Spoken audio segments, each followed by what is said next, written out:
Hi there, I'm Krista. I got a video from my uncle of my own sister mocking me behind my back, laughing about how she used me, lived in my home for free, made a joke out of my life. I stayed silent. For years, I thought I was helping her. Turns out I was just an easy target. She didn't stop at lies. She used my name for loans, tried to wreck my job, even tracked my phone. And the worst part? My family still stood behind her. You ever realize too late that the people you trusted were the ones draining you most? The moment I walked through the door, I kicked off my shoes, dropped my purse by the couch, and collapsed onto the cushions like my body had clocked out without asking me first. The pharmacy had been nonstop. Back-to-back prescriptions, a shipment delay, and one poor guy sobbing because his insurance wouldn't cover his meds. My legs throbbed, my head buzzed. All I wanted was 30 minutes to breathe, maybe scroll mindlessly, and let the day melt into nothing. That's when my phone buzzed. Not a calendar reminder, not a discount alert from Target. A message from Uncle Eli. That alone made me sit up straighter. He's not the texting kind. Birthdays, sure. Christmas, maybe. But a random message on a Thursday night? Never. You need to see this, it read. A chill crept into my spine as I tapped the video link, thumb suddenly hesitant. It loaded and my stomach dropped. There she was.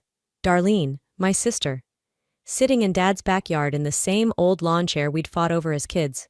The crooked oak tree in the background looked like it hadn't aged a day. But Darlene had. 33, hair curled like she'd just come from a blowout bar, sunglasses perched lazily on her head. She was sipping something over ice, legs crossed like she was on a talk show. She laughed, loud, and then her words hit. "Krista's too dumb to ever kick me out," she said, lifting her drink. "Seriously, I haven't paid a cent in 3 years. Rent-free, baby." Cousin Jake cackled like a jackal. Someone else giggled. Probably Sherry, our neighbor who thinks sarcasm is personality. Even Dad let out a chuckle. A low one. The kind he saves for sitcom reruns and people he tolerates. I blinked, but the screen stayed the same. I hit replay. This time I caught more.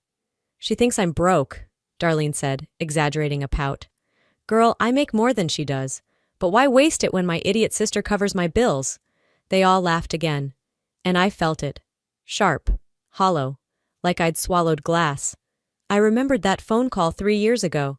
Her voice cracking, crying about a breakup, saying she'd been kicked out. "Just a few weeks, Liv," she'd begged me. "I swear I'll figure it out." I told her yes. Of course I did. I gave her the guest room, covered her groceries, added her to my Wi-Fi. I defended her when people whispered. "She's going through something," I'd say. "It's family." Family. Replay. "Too dumb to kick me out." Replay. "I make more than she even knows." Replay. "Why waste money when she lets me live for free?" I sat frozen, not blinking, just watching. My phone got warm in my hand. My jaw clenched until my teeth ached, but I didn't scream, didn't throw it. I texted Eli back. "Thanks, don't say anything, I'll handle it." Then I leaned back on the couch, feeling the silence settle around me like a second skin. The past 3 years rewrote themselves in my head. Every, "I'll get a job soon," every empty promise, every time I bought oat milk and wondered where it went so fast. She wasn't struggling, she was playing me. I didn't cry, I didn't shout. I stared at the ceiling for hours that night, not blinking, not breathing, just planning. By Saturday morning, my mind had sharpened. I didn't pace, I didn't rant, I just waited for the moment I'd see her again, not to confront her, but to study her. Dad was hosting a backyard barbecue, something casual. Darlene would be there, of course, probably wearing that fake smile she uses when she's trying to win people over.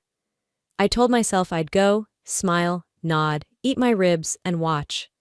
I pulled into Dad's driveway right before noon. The same faded folding chairs were scattered across the lawn, the grill already sizzling. The scent of charcoal and smoked meat hit me like muscle memory. Jake raised a beer when he saw me. Sherry waved, and Dad called out from the porch like nothing had changed. And there she was. Darlene, in cut-off jeans and a pastel top, leaned in and hugged me like we were best friends from summer camp. "You came!" she squealed, too loud. "I wasn't sure you'd show." I smiled, barely. "Wouldn't miss it." The conversation swirled, but my ears stayed tuned to her voice. She laughed easily, louder than everyone. She poured drinks like she lived here. She belonged, and I felt like a guest in a house that used to be mine. I sat with a plate of food I didn't touch, chewing over her body language, her tone, the way Dad looked at her when she handed him a cold drink. Like she was the golden child. Like she hadn't just mocked her own sister behind her back.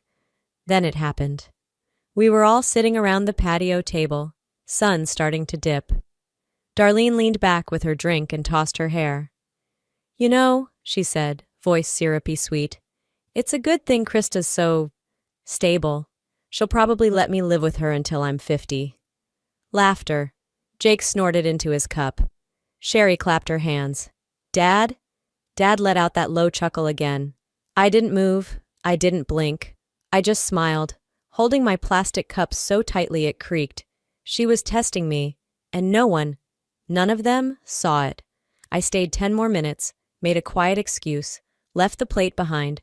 Driving home, I didn't turn on music, didn't cry. My hands were steady on the wheel, but something in my chest twisted. They all laughed. Not one of them thought to ask if it was okay. And that night, for the first time, I stopped blaming her, and started blaming myself for staying silent. By Monday, I knew I couldn't sit with this alone anymore. Pretending I was okay, pretending the video and that awful barbecue didn't twist something deep inside me, it was exhausting.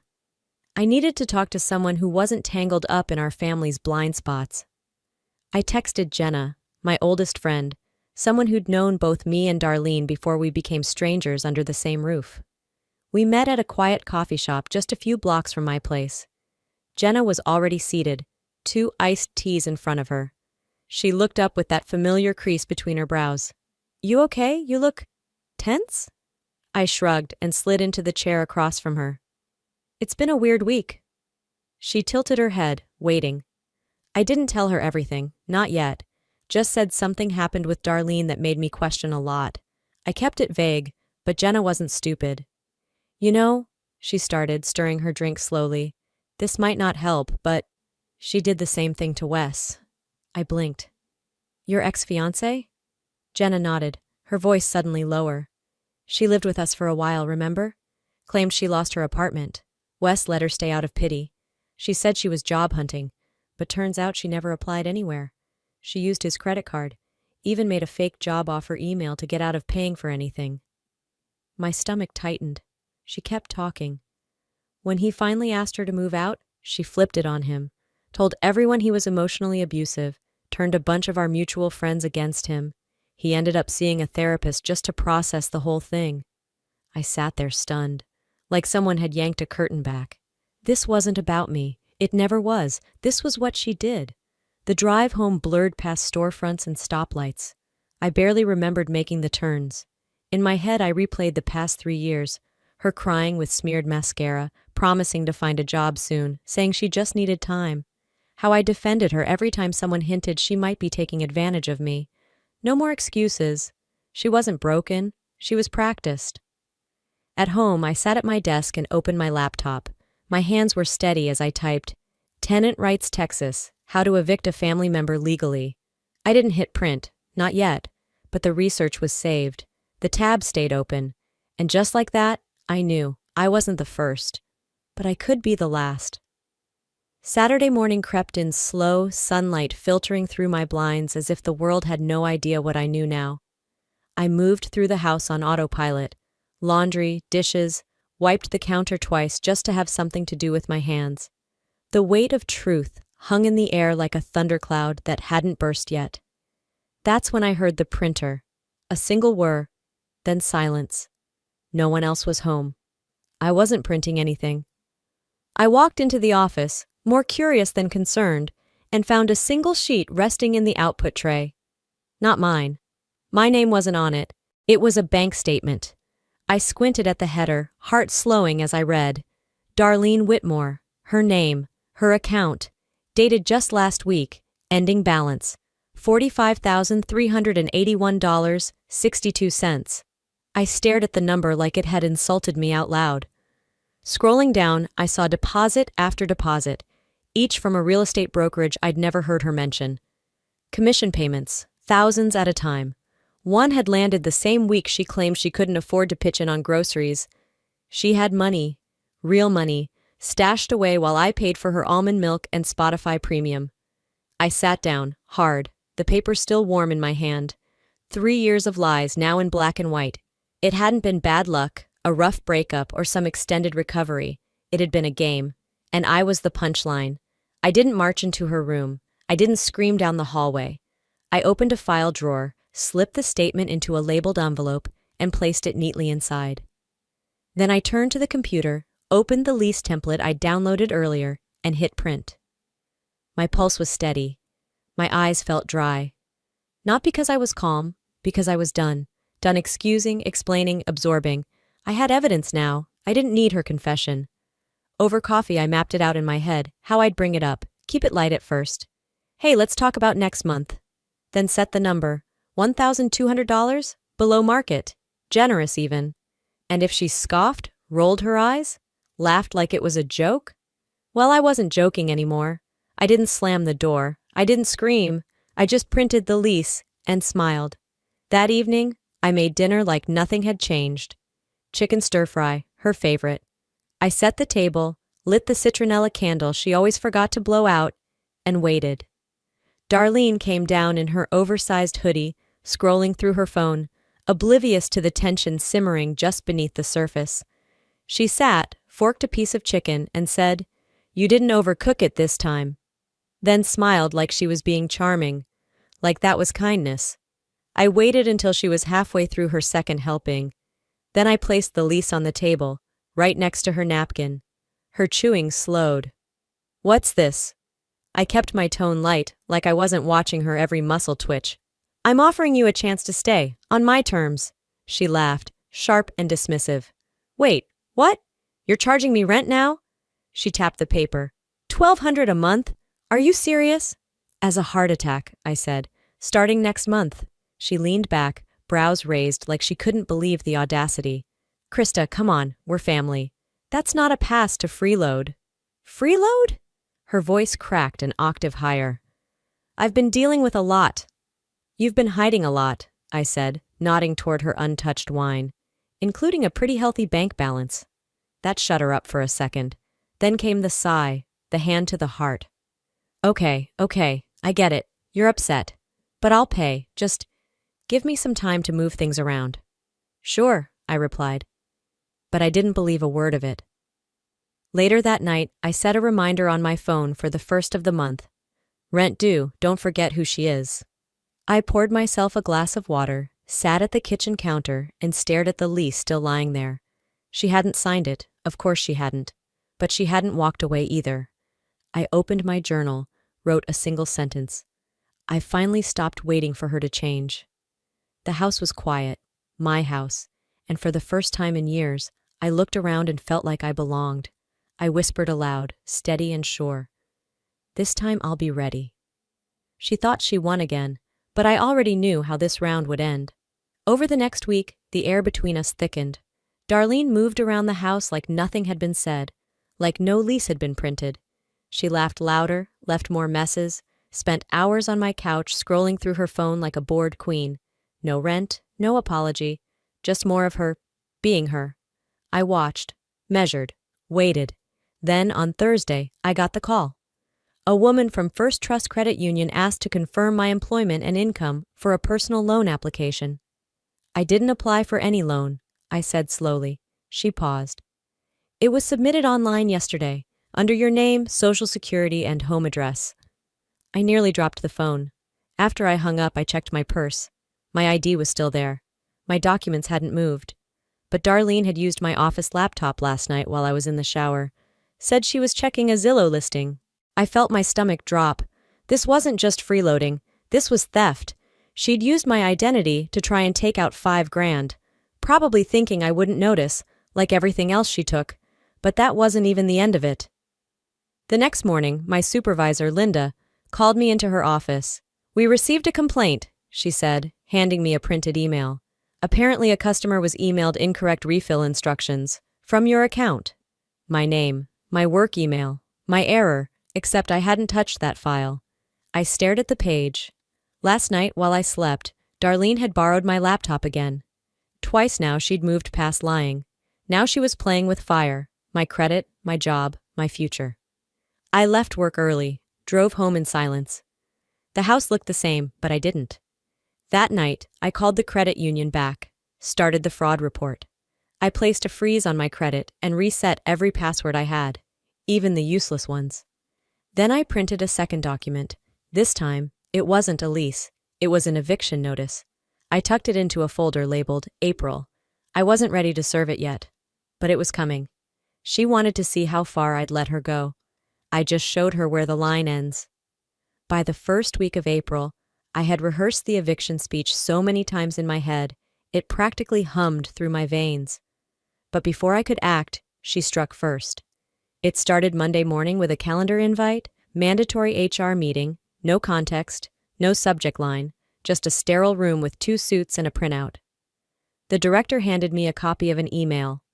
Anonymous, bold letters, accusing me of unethical access to controlled substance logs, claiming I used my credentials to look up someone's private file. I felt my cheeks flush cold.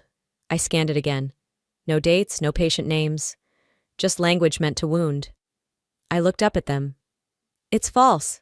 I didn't touch anything outside protocol. They nodded slowly, not committing either way. We're investigating, one said. This kind of accusation, it follows people. I walked out with a headache pounding behind my eyes and suspicion nesting in my gut. This was Darlene. It reeked of her, messy but clever. Nothing specific, just enough smoke to suggest fire. That night, my phone buzzed nonstop. A post from someone named Mandy, mutual friend of a cousin. The caption read, "Sad when family turns on you just because you're getting your life together. Jealousy is a disease." Dozens of likes. Comments like, "Let haters hate" and "Been there, girl." I didn't comment. I didn't need to. It was obvious who the post was about. I stared at the screen, my hands numb. She was trying to humiliate me, publicly, professionally, personally. But the difference now, I was done playing defense. I walked into the kitchen. She was there, pretending to do dishes. "Why?" I asked flatly. "Why now?" She didn't even turn around. "Why what? I haven't done anything." I kept my voice even. "You sent that email to my work? You've been stirring crap online." Finally she turned, towel in hand. "Still playing the victim, huh?" "No," I said. "I'm just done letting you rewrite the story." She rolled her eyes. "You always think you're better. Just because you have a little job and a lease." I took a breath. You wanted war. You got it. The next morning I sent a formal 14-day notice to vacate, certified mail. I forwarded my boss every document I had, screenshots, fraud report, timestamps. I filed a police report just to have it on record, and in my notebook I wrote, "The next time she touches my life, it's court."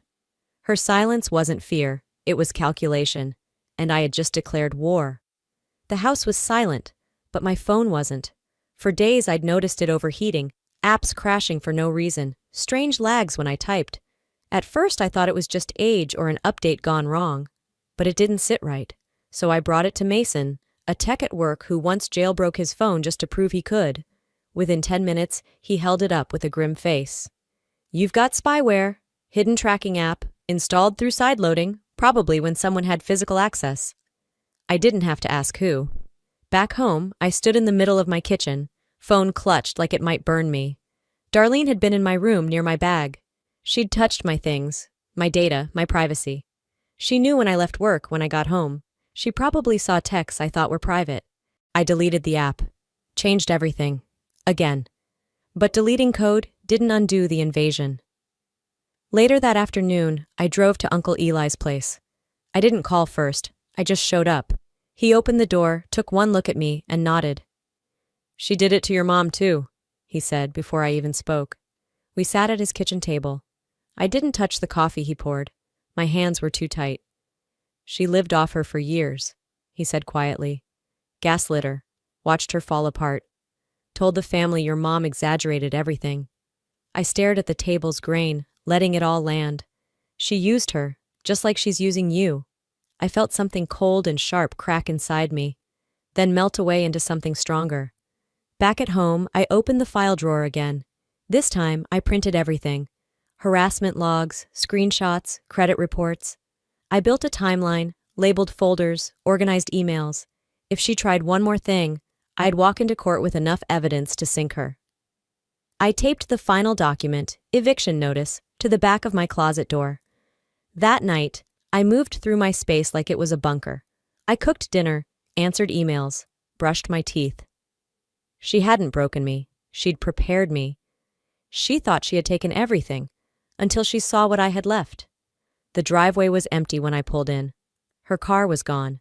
The front door still hung open a crack, a box leaning half collapsed against the frame. Inside, the air felt lighter. Not joyful, not triumphant.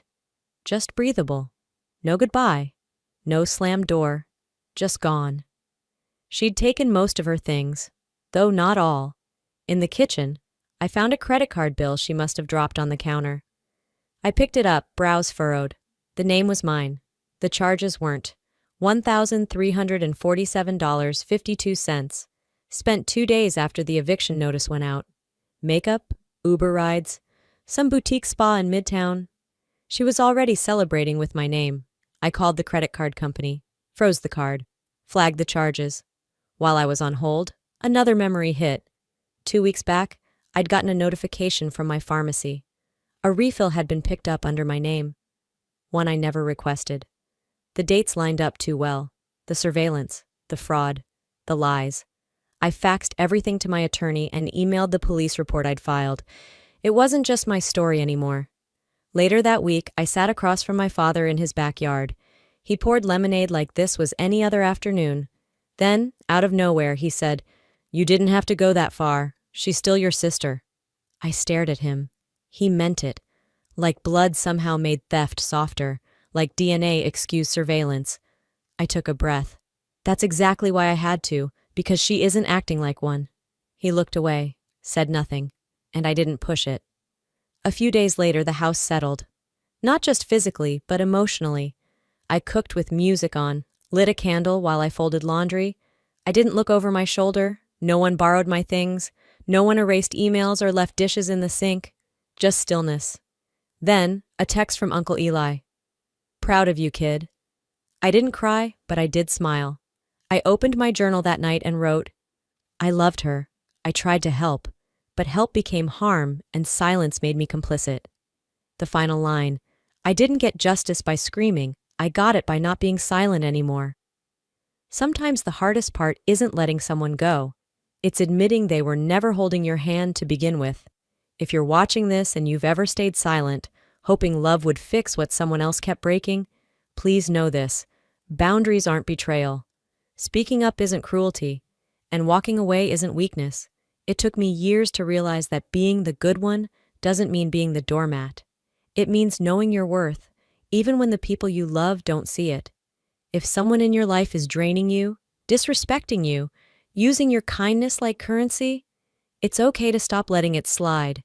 You deserve peace, you deserve safety, you deserve truth, even if it means standing alone. This story wasn't easy to live, but if it gives even one of you the strength to speak up, then maybe it was worth it. Now, I want to hear from you. Have you ever been in a situation where loyalty turned into self-destruction? Would you have handled things the way I did? Or would you have acted sooner? Let's talk about it in the comments. If this story hit home, drop a 1 below. Tell me what state or country you're watching from. I'd love to know who's out there listening. And if this video made you think, feel, or breathe a little differently, subscribe to this channel for more real, raw, human stories. We've got more to tell. You don't want to miss what's coming next. Stay strong, stay smart. And most of all, stay you. I'll see you in the next one. Hi there, I'm Eileen. Right after my surgery, I came home to find my car gone. And my sister? She just smiled and said, "You weren't using it anyway." That moment, it was just the start. Turns out, she'd been using my name for loans, credit cards, even car insurance, all behind my back. And my parents? They knew, they excused it. Said I was overreacting. Said it was just family. But how do you fight back when your whole family's in on the lie? And how far would they go? if you finally said no. I came home expecting silence, not betrayal. The hospital had discharged me that morning. Thyroid surgery, outpatient, nothing glamorous. I was groggy but upright, still in my post-op sweats with gauze along my neck. My neighbor, Mrs. Carter, dropped me off. She offered to walk me up, but I lied and said I was fine. I wasn't. The apartment was colder than I remembered. No flowers, no welcome back card on the counter, just stale air and unopened mail. I stood still for a second, letting my body remember what home was supposed to feel like. Then I reached for my keys, out of muscle memory more than anything. The hook by the door was empty. I blinked. Maybe I left them in the hospital bag. I checked the side pocket. Nothing. A tight pulse started building in the center of my chest. I opened the hall closet. Nope. Then I turned toward the garage. The click of the door unlocking sounded loud in the stillness. I pulled it open and stared at the vacant spot where my Subaru usually sat. Gone. At first, I thought it had been towed, but that didn't make sense. My HOA hadn't sent any notice. No citations. The garage door had been closed the entire time. I stepped outside, scanning the quiet cul-de-sac. All the neighbors' cars were parked in their usual places. Nothing looked disturbed. Nothing stolen. Except mine. The cold from the floor started to creep up through my socks. I backed into the kitchen, grabbed my phone with shaky fingers, and hit Marla. She picked up on the third ring, laughing about something in the background. "Hey, what's up?" I cut to the point. "Where's my car?" There was a pause, then a loud sip followed by, "Oh yeah, I took it. You weren't using it anyway." Silence on my end. She kept going, light as ever. "Joni had practice. I didn't think you'd mind. You were, out of it, right?" "You didn't think to ask?" My voice came out lower than I expected. "I figured it was fine. I mean, family borrows stuff. Relax." That word, relax, hit like an elbow to the ribs. "I was in surgery, Marla, not on vacation." "Exactly," she said, like it proved her point. "So you weren't driving." I ended the call without saying goodbye. I didn't even realize I'd sat down on the kitchen floor until my back touched the cabinets. My hands were clammy. My chest was tight, and for the first time since the surgery, I felt something stronger than painkillers. Disbelief. Later that night, I opened Instagram. Don't ask me why. I should have known better. There she was. Marla had posted a boomerang of Joni in my car, twisting in the front seat with oversized sunglasses and a milkshake. The caption? "Cheer mom life, #blessed. But that wasn't the worst part. The previous post was a photo of me in the hospital bed. Eyes shut, oxygen still in my nose, taken from the foot of my bed without me knowing.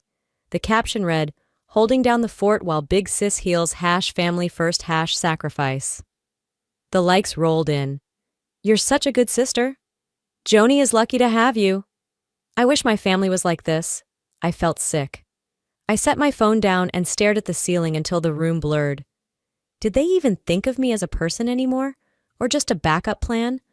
At some point, I turned off all the lights, sat on the bedroom floor in silence. My breath came uneven, like my lungs couldn't keep up. It wasn't just about the car, it was the entitlement, the assumption that my life was open access just because I was quiet, reliable. People don't steal from strangers. They steal from the ones who won't fight back. I whispered into the dark.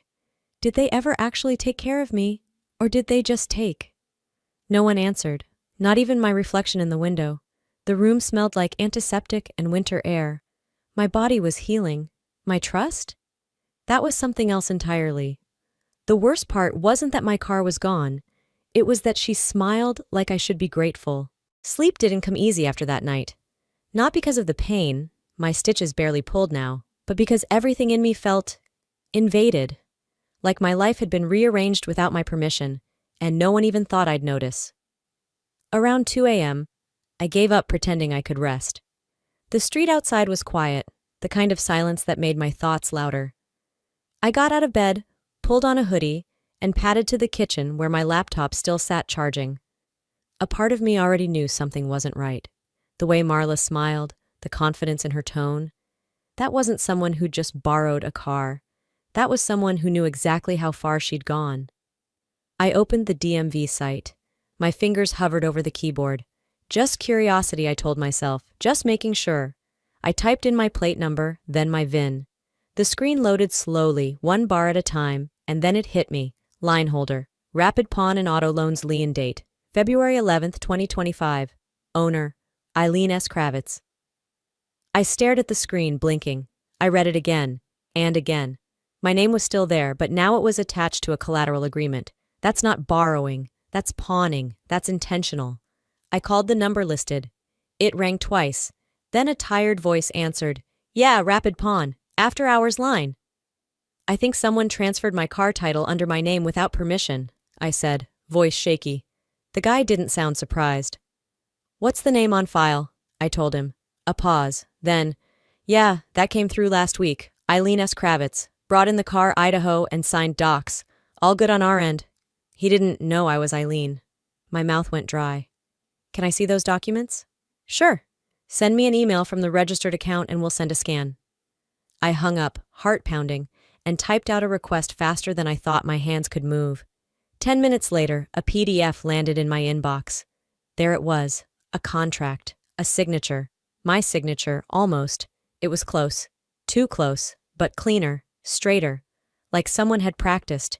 Like someone had traced me. "Proof of ID provided," it said. Attached was a scan of my actual driver's license. I stared at that copy, trying to breathe, trying to remember how this was even possible. And then I did, last summer, printer jam at the library. I needed to upload my ID for a background check at work. Marla had been with me. She'd offered to help. "Just email it to yourself and print it from mine," she said, like it was no big deal.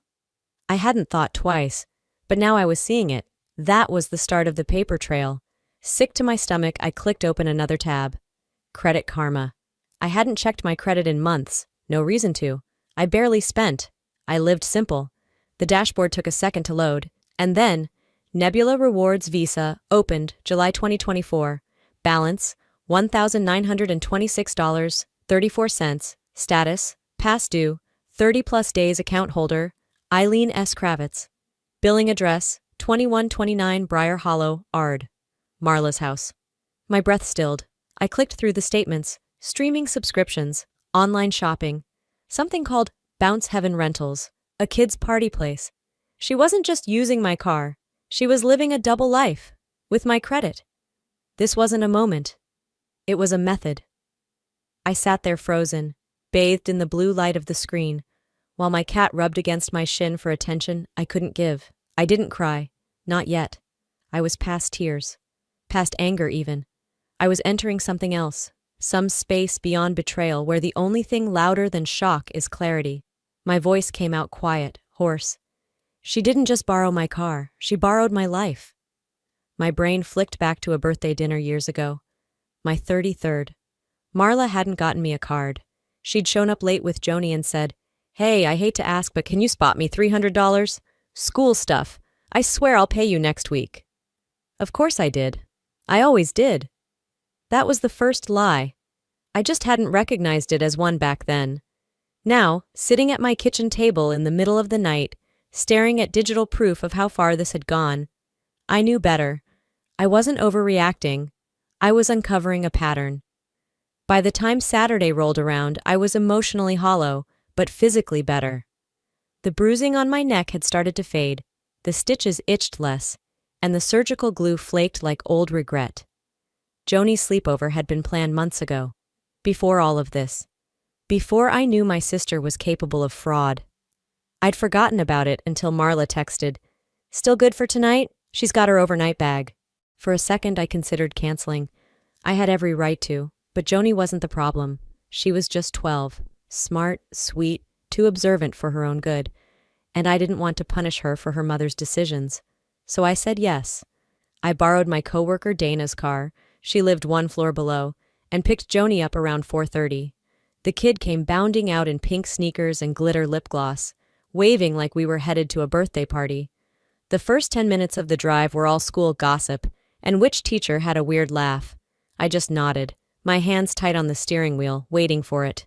The mention. And it came. "Mom said your car's in the shop," Joni chirped, unwrapping a granola bar. "But she also said you probably don't feel like driving anyway, so it worked out." I glanced over. "She said that?" "Yeah." She told Grandma that too, that she's just helping while you're sick. I gripped the wheel tighter. Did your mom say why she didn't ask me first? Joni thought for a second. She said family doesn't always have to ask. That you'd get it. That you always do. That last line sounded too rehearsed for a kid to invent. We rode the rest of the way in silence, the kind that settles between the seats and stretches like fog. Later that night, after Joni had showered and curled up on the couch with a Disney movie, I called my mom. She answered on speaker, which she always did now, half out of convenience, half out of nosiness. Hi, sweetheart. How's Joni doing? She's fine, I said flatly. But that's not why I'm calling. Oh? Her voice had that cautious lilt, the kind she used when she knew something was coming, but hoped smiling through it would fix it. I found out Marla pawned my car, Mom, with forged documents. She used my ID and signature. She didn't just borrow it. There was a pause. Then, well, honey, your sister's been juggling a lot. Joni's in activities every day. The bills add up. I blinked. Are you defending her? No, I'm just saying, we've all leaned on each other. We helped you when you were getting started. You mean when I was 22 and still working 2 jobs while covering rent for both of us? Honey, don't be dramatic. It's just a car. Just a car. I felt something inside me snap like a rubber band stretched too thin. That car was mine. It was in my name. You think it's okay for her to steal just because we're family? She didn't steal. She borrowed. Borrowing requires consent. Velma sighed. Look, maybe it wasn't the best choice, but we're family. Things aren't always black and white. I bit the inside of my cheek until I tasted metal. Then stop acting like I owe her a life sentence for being born first. She hung up before I could say anything else. I sat at the kitchen counter, lit only by the microwave clock. Joni had fallen asleep in the living room. I could hear the soft hum of animated voices and her rhythmic breathing. Peaceful, untouched. I opened my laptop. There, in a folder marked Personal, I started a spreadsheet. Date, amount, reason, outcome. 2019, covered Marla's rent, $900, never repaid. 2020, Joni's birthday bike, $220, no thanks. 2022, Mom's fridge broke, $480. Later found out it didn't. Line after line, I wrote down every memory I had once convinced myself to forget. It wasn't revenge, it was documentation. A breadcrumb trail for my own clarity. I whispered, It's just a car? Then why does it feel like I was stolen too? The numbers didn't lie. Neither did the pattern. If I was overreacting, why did the math finally make sense? The spreadsheet stayed open on my screen long after I stopped typing. I wasn't adding numbers anymore. I was staring through them. The kind of stare that isn't about seeing, but about absorbing the reality you've ignored for too long. That Sunday, my parents invited me for dinner. Part of me wanted to decline, to fake a migraine or blame recovery, but I showed up anyway. Maybe I needed to confirm what I already suspected. Maybe I was testing whether the betrayal was a fluke or a family sport. I arrived just before 5. The house smelled like pot roast and rosemary. Velma's way of saying, nothing's wrong without ever saying it. Marla was already there, barefoot in the living room with a glass of white wine, laughing at something Joni said. No one brought up the car. No one mentioned the pawn shop, or the forged signature, or the fact that they'd all gone silent for days after I found out. It was like walking into a theater mid-play. Everyone already memorized their lines, pretending mine didn't matter. As I took off my coat in the kitchen, something caught my eye. A key ring hanging by the pantry door. Familiar. Bright blue fob, slight chip on the edge. My spare. Dad, I called into the hallway, is that my car key? He appeared around the corner, wiping his hands on a dish towel. Yeah, Marla needed it. You were recovering. Figured it'd save time. I stared at him. That wasn't your call to make. Dennis blinked, then shrugged like I'd commented on the weather. She's your sister. We thought you'd be okay with it. I opened my mouth, but Velma swooped in. Her voice sweetened like overripe fruit. Let's not turn this into a thing, Eileen. Sit, eat, everyone's hungry. I sat, but the food tasted like paper. Halfway through dinner, I put my fork down. Did you know she pawned it? Marla barely looked up. God, you're still on that? Velma's wine glass clinked softly as she set it down. It's not like she drove it across the border, sweetheart. She needed help. That's what family does. Without asking? She knew you wouldn't say no. I turned to Marla. Did you think I'd find out? Marla took a sip. Eventually, but honestly, you're blowing this way out of proportion. It's just a car. My jaw clenched. No, it's a boundary you stomped on, and now you're acting like I should apologize for noticing. Velma leaned in slightly. You've always been more delicate, Eileen.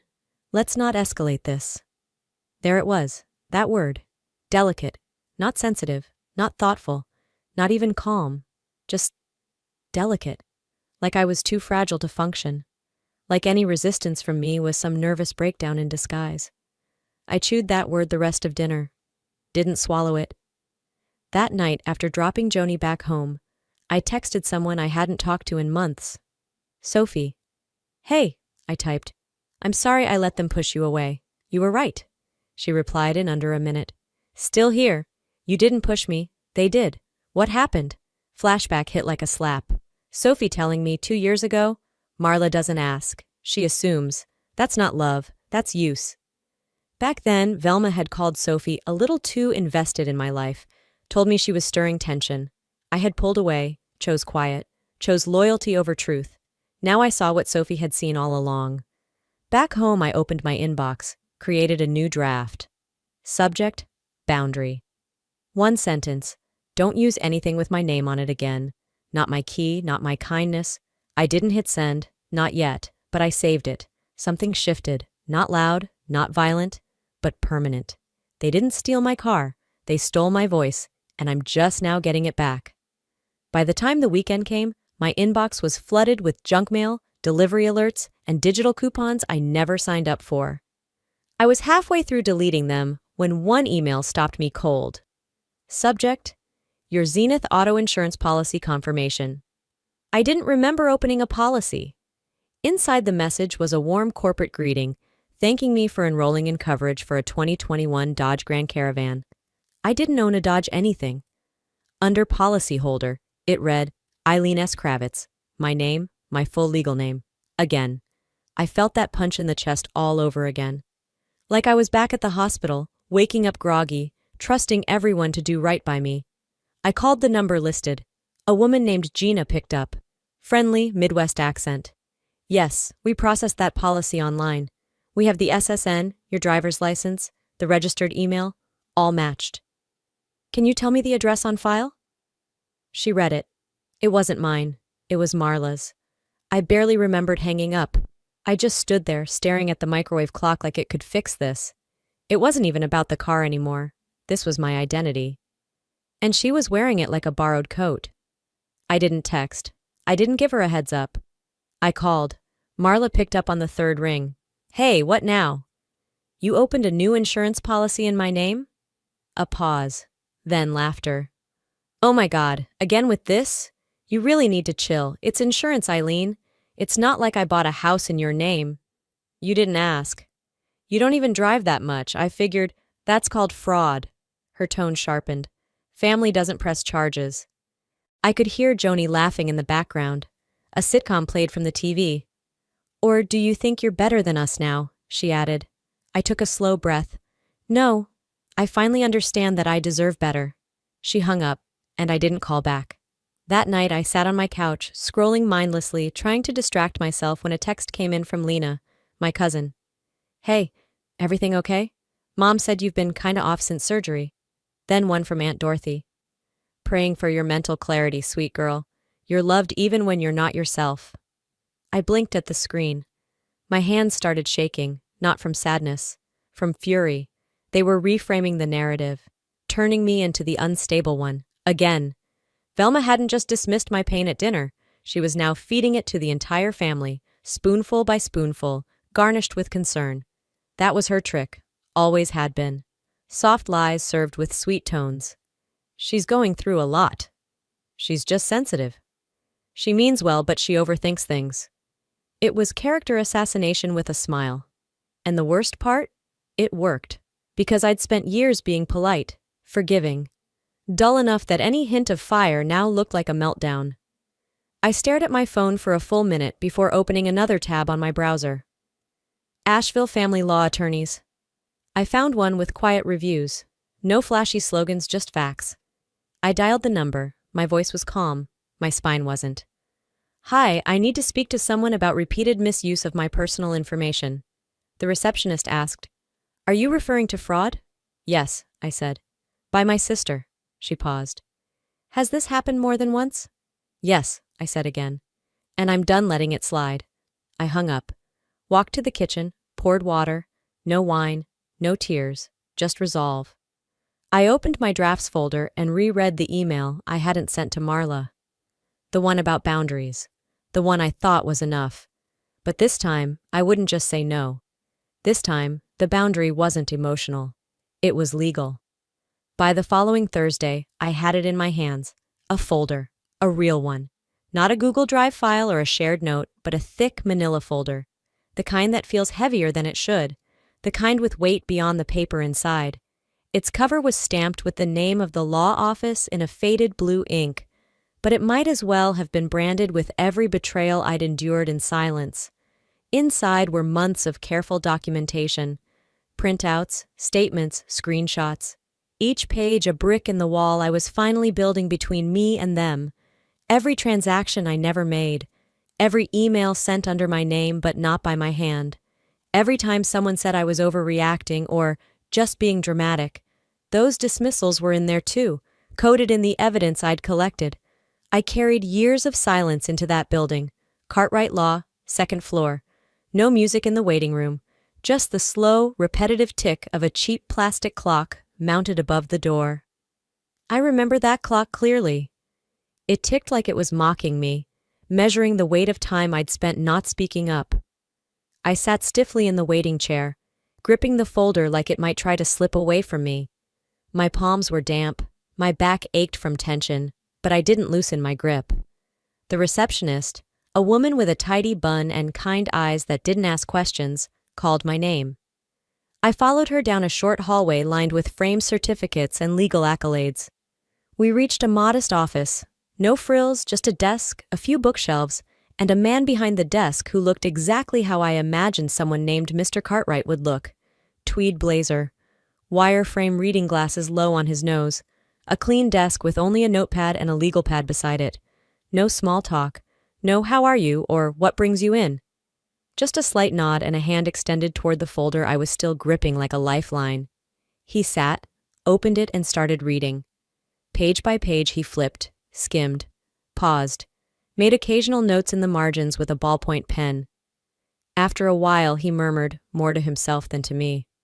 "This is good, chronological, detailed, even includes IP matches.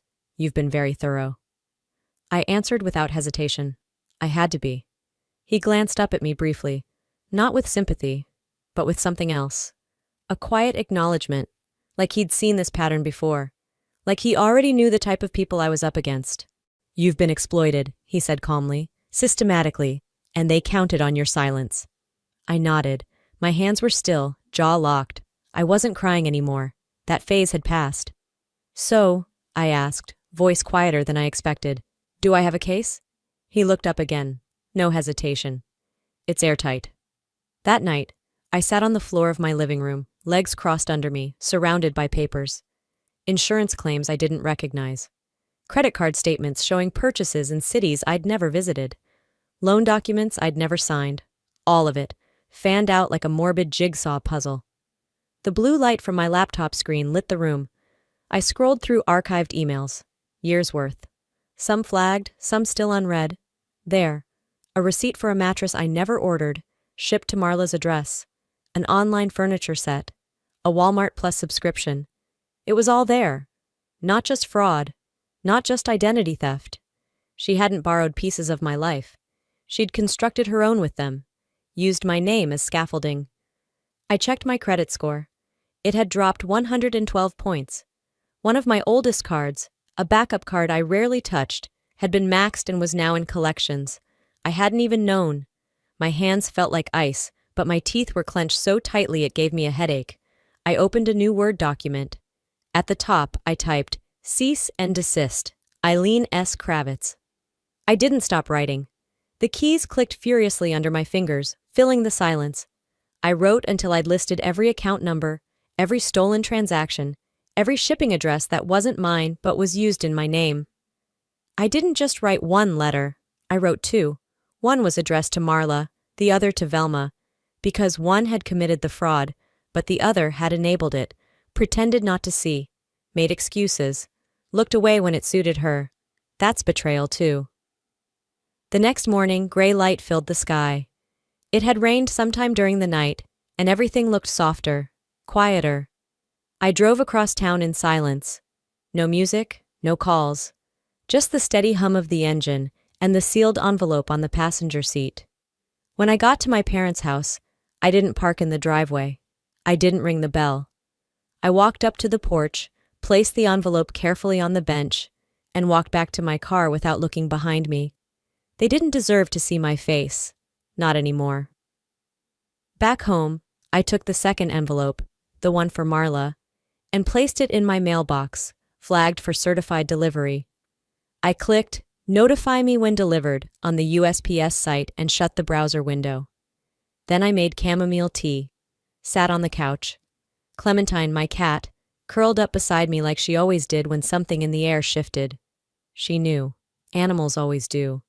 I breathed deeply, finally able to exhale without the weight of dread in my chest. For the first time in weeks, my body didn't hurt. Not from the surgery, not from the stress, not from holding it all in. I wasn't waiting for a phone call or apology. I wasn't bracing for someone to justify what they did or try to gaslight me into thinking it wasn't that bad. They had always told me that love meant not making waves, that family meant forgiveness, even when it was undeserved. But they drowned me in silence and expectation. Now I was the one drawing the boundary. I was done treading water. I leaned back, let the warmth of the tea settle in my chest, and whispered to the empty room, "I'm not angry, I'm done." No calls came, no text messages, no panic, just silence. And for the first time, it didn't feel like rejection. It felt like peace. They had taken so much, time, money, trust. But not this. This line in the sand? It was mine. The silence held for 4 days. 4 days of stillness, of no calls, no texts, no half-hearted apologies wrapped in concern. Just the kind of hollow quiet that comes not from remorse but calculation. I recognized it. Then on the 5th day it arrived, not as a phone call, not even as a message typed out in haste, but as a card. Real paper, heavy stock, cream-colored with slightly frayed edges, as if handled too many times before being dropped into the mailbox. Inside, written in Velma's tight slanted cursive, were 6 words: Sunday dinner, family reset, 6 p.m. No salutation. No "we miss you." No acknowledgement of what had been said or done. Just an order disguised as an invitation. A reset. As if everything that happened could be filed under misunderstanding. As if all it would take was one meal to erase a cease and desist. 20 years of gaslighting, and a digital paper trail thicker than Velma's Thanksgiving gravy. I stared at the card for a full minute before placing it face down on the counter. I already knew what it meant. This wasn't peace. This wasn't even a truce. It was damage control. They weren't inviting me to heal. They were calling me back to formation, and they assumed I'd obey. Sunday arrived cold and sharp, the sky a pale blue stretched thin over bare trees. I dressed carefully. Navy slacks, a gray cashmere sweater. No jewelry, no makeup beyond concealer and lip balm. Neutral, unprovoking. My version of armor. The kind you wear when you're expected to perform civility under siege. When I pulled into the driveway, the house looked exactly the same. It always did. A little too neat, like someone had walked through just minutes before fluffing pillows and straightening curtains to make sure it looked presentable. Velma's standard. Inside, everything was curated to project normalcy. The table was dressed to impress. Wine glasses shined under dim lighting, cloth napkins folded into perfect triangles, and a roast sat steaming on a silver tray at the center of the table, like it had been waiting for a Better Homes and Gardens shoot. It was all performance. Marla greeted me at the door with a smirk, eyes scanning me like a TSA agent. She leaned in and kissed my cheek like we hadn't exchanged legal documents the week before. Dennis gave me a slight nod, just enough to say, "I'm here," not enough to say he cared. Joni didn't say a word. She hovered near the hallway entrance, arms crossed, expression tight. Velma swept in from the kitchen, her apron neatly tied, her voice forced cheerful. "Let's eat while it's hot." We sat, we chewed, in silence so brittle it might have cracked under a whisper.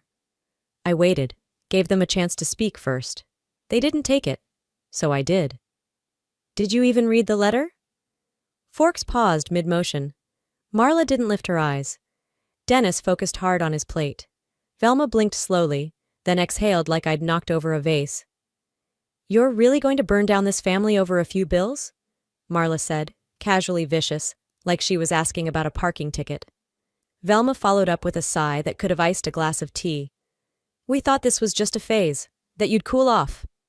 There it was, the old narrative, that my anger was a passing storm, something hormonal, temporary, unreasonable. "I see," I said calmly, setting my fork down. "So that's why you told Aunt Laura I was seeing a psychiatrist for paranoia?" Velma didn't flinch. "You've been acting unpredictable." Unpredictable. The go-to word for any woman who stopped saying yes. Marla chimed in, tone laced with syrup and spite. "Honestly, you're scaring Joni." I looked across the table. Joni was still staring at her plate, her bottom lip trembling. "She's scared," I said gently, "because you told her I was dangerous. Not because I am." Silence. But it wasn't empty. It was full of guilt, of fear, of the weight of truth no one wanted to carry. They didn't deny it. They didn't defend it. They didn't say a single word. I didn't stay for dessert. That night, while Joni was in the guest bathroom, the water running, the hum of the shower drowning out the world, she left her tablet on the kitchen island, unlocked. I walked past it at first, then paused. The screen was still lit. A notification blinked across the top. Group chat, Kravitz Core. My hand moved before my brain could stop it. A single swipe, just one. I didn't mean to open it, but I did. And what I found wasn't a conversation. It was a blueprint, a playbook, a real-time dissection of my resistance. Marla. "She thinks a cease and desist will scare us." Velma. "Let her throw her tantrum. She'll come back, she always does." Dennis. "We raised her too soft." Marla again. "She's acting like she's Oprah just because she filed some papers." I stared at the screen until the glow dimmed and shut off. Then I turned on my laptop. 20 pages. Screenshots, timestamps, chat history. All of it printed in black and white. I didn't annotate it. Didn't write a cover letter. Just one thing on the front page, in thick black Sharpie. "This is why I'm done." Before the sun rose, I drove across town. The streets were dark and still. The only sounds were the distant hum of early traffic and the faint buzz of street lamps overhead. I pulled up in front of Velma's house, got out, slid the envelope into her mailbox, closed the lid. I didn't leave a note, no signature, no message explaining why. Because it wasn't about getting them to understand anymore. It was about removing their ability to pretend they didn't know. They never thought I'd fight back. Now they're not just stunned I did. They're scared I might win. The week that followed was quiet, not peaceful, just unnaturally still. No texts, no calls, not even a snide comment from one of the cousins who usually made it their job to check in through vague Facebook replies. It was the kind of silence that didn't feel like resolution, just a pause. The eye of a storm. I knew better than to think it was over. The winds had shifted direction, not disappeared. Then, on Wednesday afternoon, the doorbell rang. Joni. She stood on my porch with her backpack slung over one shoulder, her sneakers untied, and a sheepish look that didn't belong on a 10-year-old's face. "Hi," she said. "Mom said she had a dentist thing, asked if you could watch me." The message had come from Marla earlier, short and vague. No apology, just a request. I said yes, not for Marla's sake, but because Joni was the only person in that house who hadn't weaponized her relationship with me. Joni curled up on the couch while I made popcorn. Cartoons buzzed from the television, something bright and loud that didn't quite match the heavy air in the room. Her hair was damp, probably from gym class, and she wrapped herself in my throw blanket like she was trying to disappear. Midway through her snack, She said it quietly, like a secret she wasn't sure she was supposed to keep. Mom said not to tell you she used your name again. I froze, not visibly. My hand stayed in my lap, but my stomach dropped. My pulse pounded in my teeth. She said it's easier if you don't know, Joni added, eyes still on the screen. There it was. The truth, from the one person who hadn't learned yet how to twist it. She also said not to talk about the phone, or the iPad, or the movie thing. What movie thing? I asked, keeping my voice calm. The account, Netflix or Hulu or something. It has your name on it. I thought it was a gift. That last word hit like a gut punch. Gift. Like she believed I had given her mother permission to keep taking pieces of my identity, wrapping them up as generosity. Joni's voice cracked. Was it not? I leaned in and gently tucked a strand of hair behind her ear. No, sweetie, it wasn't. She blinked slowly. Oh. And that was it. She turned back to the television, a cartoon fox yelling about friendship or some other innocent thing. I didn't press. I didn't need to. I stepped into the hallway, where I let myself exhale. My lungs worked overtime, struggling to keep up with the pressure that had ballooned in my chest. It wasn't just about stolen money anymore, or the accounts, or even the lies. It was about the rot.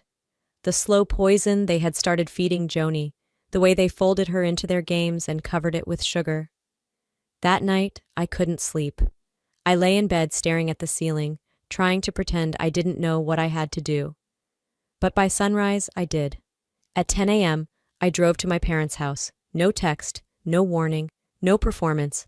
Pamela opened the door in slippers, her expression surprised. You didn't say you were coming. I don't need permission anymore. I stepped inside. Marla sat at the kitchen table, scrolling through her phone like nothing had happened. Dennis was on the couch, half asleep, the TV muted but still playing. No one looked guilty, just irritated that I'd arrived without notice.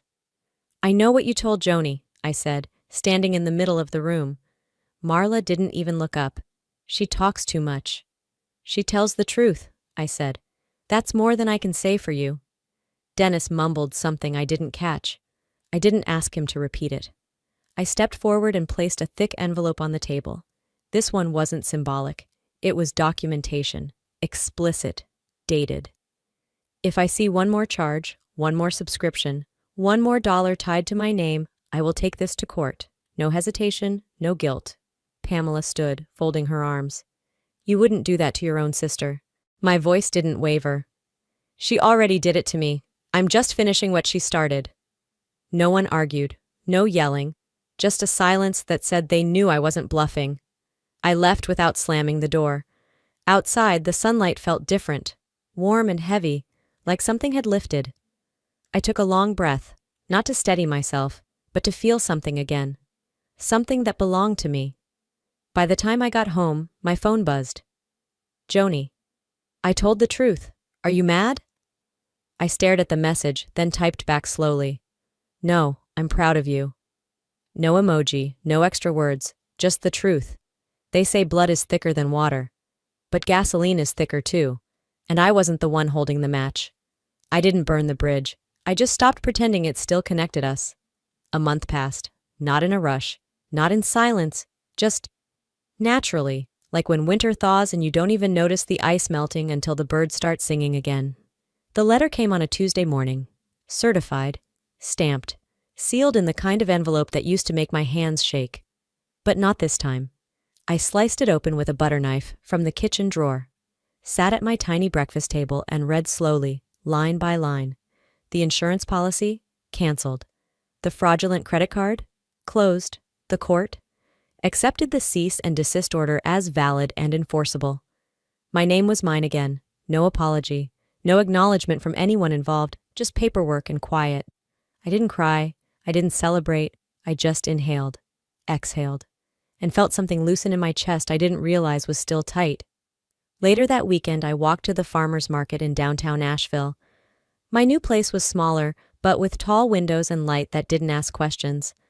I had a little corner bookshelf now, a teal rug, and a second-hand armchair I picked up for $40 that fit my body like it had been waiting for me.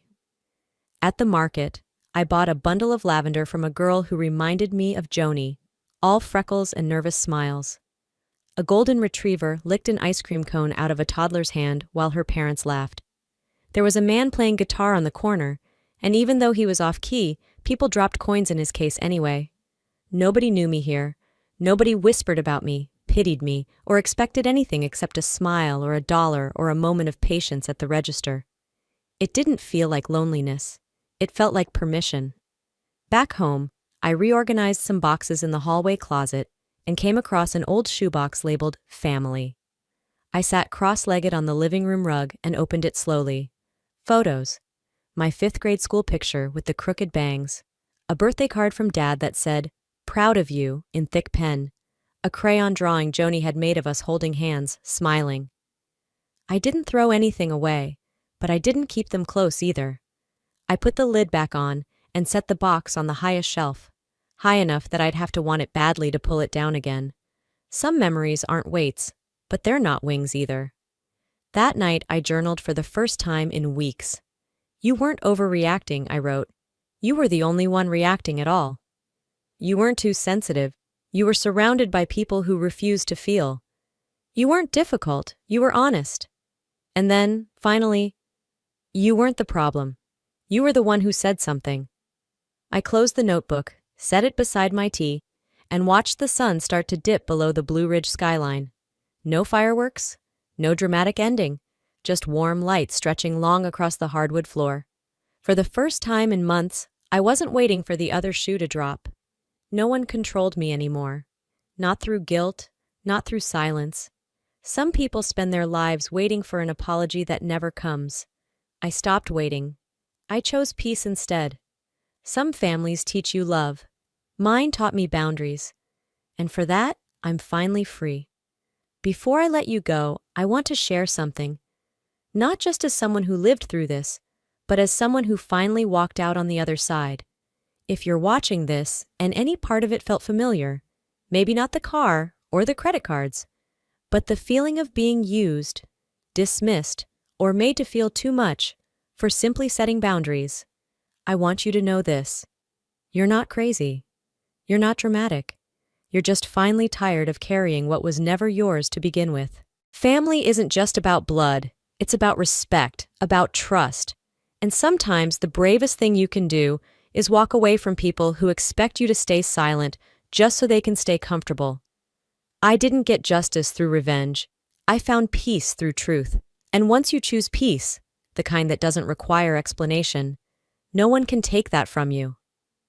Now I'd love to hear from you. Have you ever had to walk away from someone close just to protect your sanity? Or have you ever been called too sensitive for standing up for yourself? Drop a 1 inch in the comments if this story hit something real for you. Or tell me where you're watching from. I read every message, and your stories matter too. And hey, if this video meant something to you or gave you strength today, don't forget to subscribe to the channel so you don't miss the next story. We have more real, raw, and powerful stories coming your way. Because sometimes healing starts with knowing you're not the only one. Stay strong, stay kind, and above all, stay true to you.